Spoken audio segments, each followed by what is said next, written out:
नमस्कार स्वामी भक्तांनो, सर्वांना श्री स्वामी समर्थ। आजच्या व्हिडिओमध्ये तुमचं खूप खूप स्वागत आहे।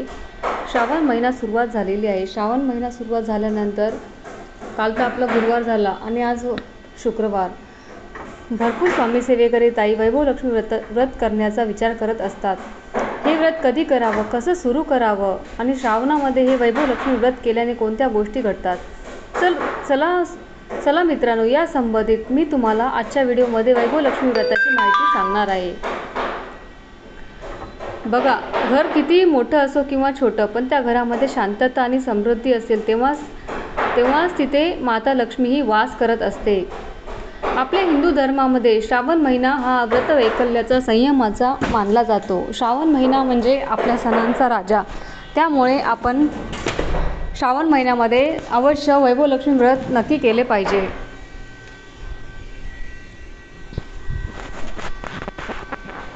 श्रावण महिन्यामध्ये केलेली कोणतीही सेवा कधी खाली जाणार नाही, ती आपल्या फळास नक्की येते।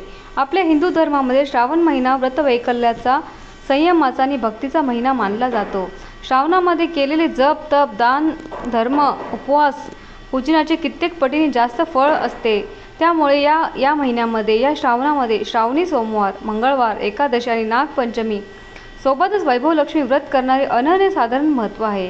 धार्मिक मान्यतेनुसार श्रावण महिना हा भगवान शिव आणि माता पार्वती आणि भगवान श्री हरी विष्णू यासोबत देवी लक्ष्मीच्या उपासनेसाठी अत्यंत पवित्र मानला जातो। माता लक्ष्मी ही धन, वैभव, सुख, समृद्धी आणि ऐश्वर्याची अधिष्ठात्री देवी आहे। वैभव लक्ष्मी व्रत केल्याने घरातील आर्थिक अडचणी कमी होतात, आपल्या घरात सुख शांती नांदते, कौटुंबिक ऐक्य टिकून राहते। हे व्रत भौतिक समृद्धी आणि धनप्राप्तीसाठीच नाही, तर श्रद्धा, संयम आणि सदाचार आणि भक्तिभाव वाढवण्यासाठी सुद्धा एक पवित्र मार्ग मानला जातो। आपल्या उद्योगधंद्यामध्ये, नोकरी व्यवसायामध्ये प्रगती व्हावी असं जर वाटत असेल तर वैभव लक्ष्मी व्रत नक्की केले पाहिजे। आपल्या वैवाहिक जीवनामध्ये आनंद आणि मानसिक समाधान मिळण्यासाठी अनेक भाविक श्रावण महिन्यामध्ये या व्रताचा संकल्प करत असतात। आता हे व्रत शुक्रवारी केलं जातं, तर बघा मित्रांनो, हे व्रत शुक्रवारीच का करतात, तर आपल्या हिंदू धर्मामध्ये शुक्रवार हा देवी महालक्ष्मीचा विशेष दिवस मानला जातो। तसेच ज्योतिषशास्त्रानुसार शुक्रवार हा शुक्र ग्रहाचा दिवस आहे। शुक्र ग्रहाचा थेट संबंध ऐश्वर्य, सौंदर्य, सुख, सोहळी आणि समृद्धीशी असतो। त्यामुळे शुक्रवारी माता लक्ष्मीची उपासना केल्याने देवीच्या आशीर्वादासोबत शुक्र ग्रहाची अनुकूलताही प्राप्त होते असं सांगितलं जातं। तर बघा, आता श्रावणामध्ये व्रत कधी आणि कोणी कसं करावं, सुरुवात कशी करावी या संबंधित थोडक्यात माहिती देते। 13 ऑगस्टपासून श्रावण महिन्याची सुरुवात झालेली आहे।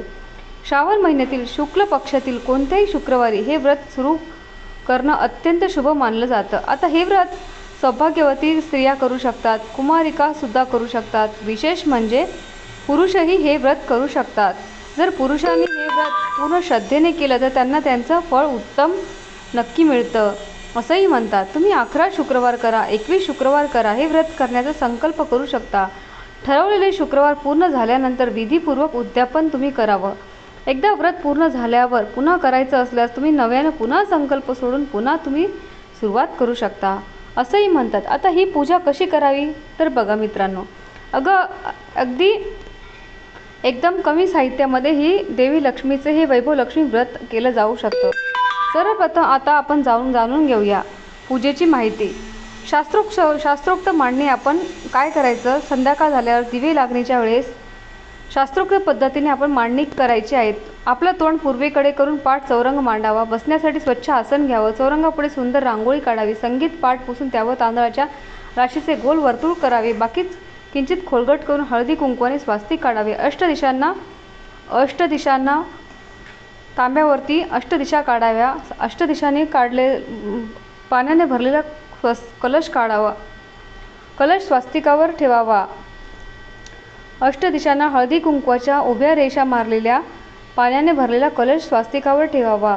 कलशात एक नाणं, एक सुपारी टाकावी, कलशावर एक वाटी ठेवावी आणि नंतर त्यात थोडे तांदूळ टाकावे आणि जर चांदीचा किंवा सोन्याचा दागिना असेल तर ते ठेवावे, तेही नसेल तर 1 रुपयाचं नाणं ठेवून कळशाला टेकून तांब्याचे श्रीयंत्र ठेवावे।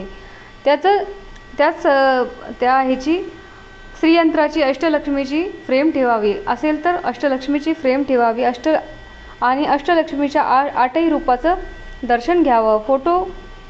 नसेल तर तोही यासोबत नमस्कार करून ठेवावा। कळशाच्या डाव्या बाजूला थोडे तांदूळ ठेवून त्यावर गणपती म्हणून एक सुपारी ठेवावी आणि नंतर सुपारीच्या डाव्या बाजूला 2 देठाची पानं ठेवून त्यावर एक नाणं सुपारी असा विडा ठेवावा। श्रीयंत्राला वंदन असो म्हणून नमस्कार करावा आणि त्यानंतर लक्ष्मी स्तवनाचा पाठ करावा। लक्ष्मी स्तवन झाल्यानंतर देवीला हळदी कुंकू अक्षता लाल फुलं तुळशीची मंजिरी वाहावी आणि खिरीचा गोड म्हणून नैवेद्य दाखवायचा आहे।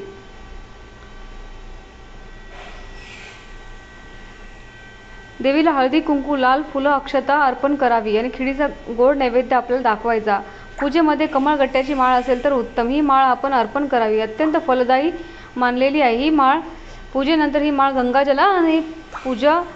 गंगाजलाने स्वच्छ करून लाल वस्त्रात पुन्हा बांधून आपण तिजोरीमध्ये ठेवावी, धन ठेवण्याच्या ठिकाणी ठेवावी। यामुळे आपल्या घरामध्ये पैशाची आवक वाढते आणि सुख समृद्धीसाठी नांदते। ही साधी सोपी पूजा तुम्ही करू शकता। या संबंधित सविस्तर माहिती सुद्धा तुम्हाला आमच्या चॅनलवरती नक्की पाहायला मिळेल। आता व्रताच्या दरम्यान काही गोष्टीची काळजी घेणे अत्यंत आवश्यक आहे। ती म्हणजे कोणती तर बघा, व्रताच्या दिवशी फलाहार करावा किंवा संध्याकाळी पूजेनंतर एक वेळा सात्विक जेवण करावं। या व्रताच्या दरम्यान मांसाहार, मद्यपान आणि आंबट पदार्थ खाणं पूर्णपणे वर्ज्य मानलं जातं।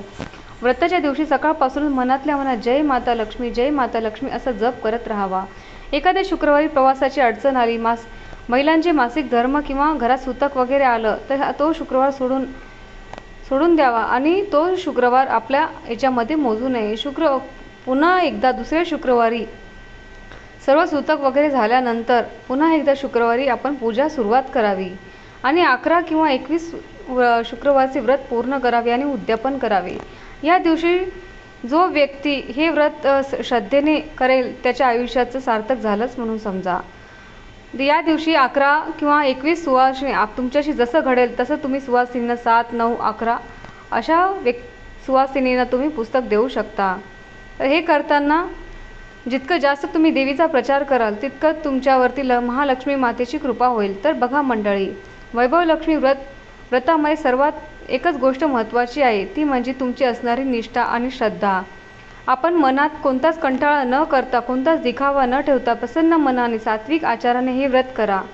देवी लक्ष्मी तुमच्यावरती सर्व संकट दूर करून तुमच्या घरावरचं सगळं संकट दूर करून नक्कीच तुमच्यावरती कृपा होईल। तुम्हाला आणि तुमच्या संपूर्ण कुटुंबाला श्रावण महिन्याच्या आणि वैभव लक्ष्मी व्रताच्या हार्दिक शुभेच्छा। अशाच प्रकारच्या माहितीपूर्ण व्हिडिओसाठी नक्की चॅनल लाईक करा, शेअर करा, सबस्क्राईब करा। व्हिडिओ संपूर्ण पाहिल्याबद्दल अगदी मनापासून धन्यवाद करते आणि ज्या कोणाला श्रावण